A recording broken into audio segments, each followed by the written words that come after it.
Merci, mon cher collègue. La parole est à Madame Orliac.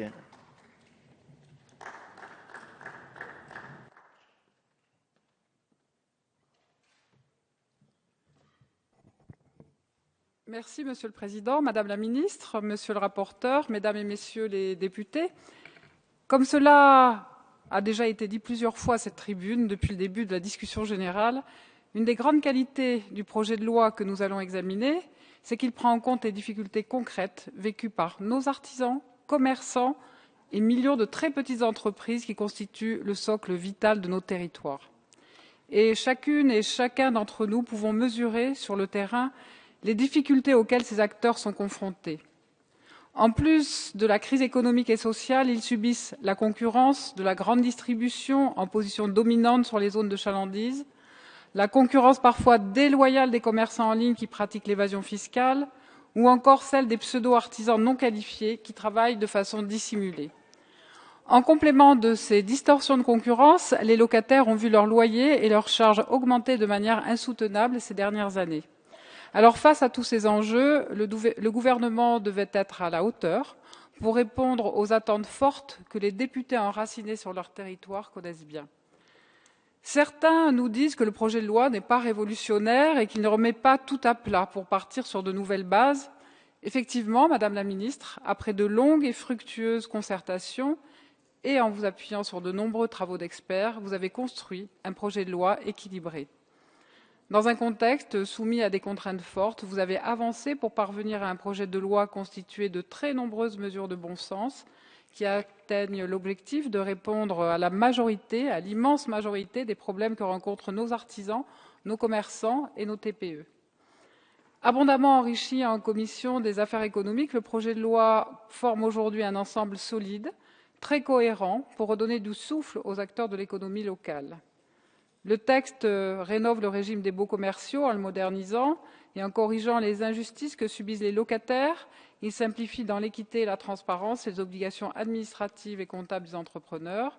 Il rend toute sa signification à la qualité d'artisan. Et enfin, il donne des possibilités nouvelles au levier de l'intervention de la puissance publique pour l'aménagement commercial, afin de préserver les activités commerciales et artisanales dans nos centres-villes. Madame la Ministre, vous le savez bien, nos concitoyens, les élus, sont attachés à la vitalité des cœurs de ville.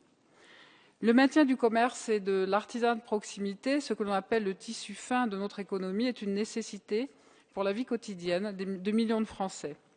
Et à l'heure où nous constatons jour après jour le déclin de nos cœurs de ville, je tiens à vous féliciter pour votre volontarisme politique assumé en faveur de la protection et du développement d'une offre commerciale et artisanale diversifiée et équilibrée sur tous nos territoires.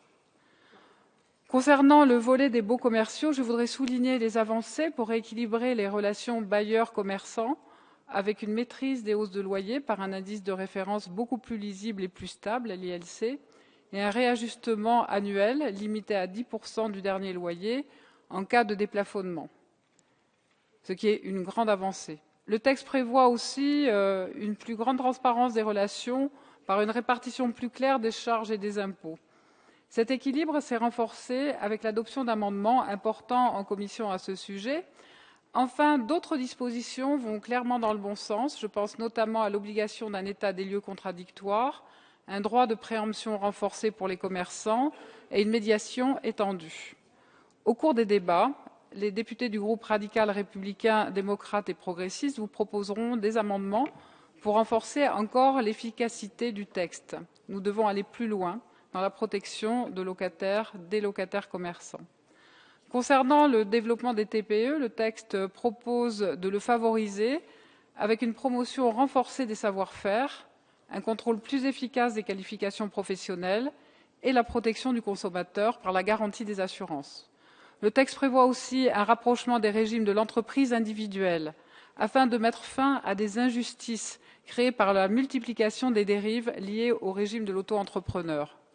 Enfin, concernant l'urbanisme commercial, le texte a été largement modifié et consolidé par des amendements en commission. Les dispositions adoptées vont désormais inciter fortement les porteurs de projets commerciaux à préserver l'équilibre économique, à diversifier les commerces et les enseignes. Dans le même temps, elles simplifient et accélèrent les procédures afin de donner plus de souplesse au commerce. L'aménagement commercial a souvent fait l'objet de débats passionnés dans cet hémicycle. Madame la ministre, en concertation avec les parlementaires, vous avez réussi à trouver le bon compromis et votre loi restera celle de la réforme réussie, celle de la réforme durable des procédures d'autorisation. Pour conclure, je suis convaincue que l'ensemble de ces mesures vont aider les commerçants, les artisans et les TPE, ces acteurs importants, souvent oubliés alors qu'ils subissent des injustices. Ces acteurs maillent nos territoires dans toute notre circonscription, mais au-delà de leur rôle économique sur l'emploi et la valeur ajoutée qu'ils apportent, ils jouent un rôle social majeur pour la cohésion de notre société contemporaine.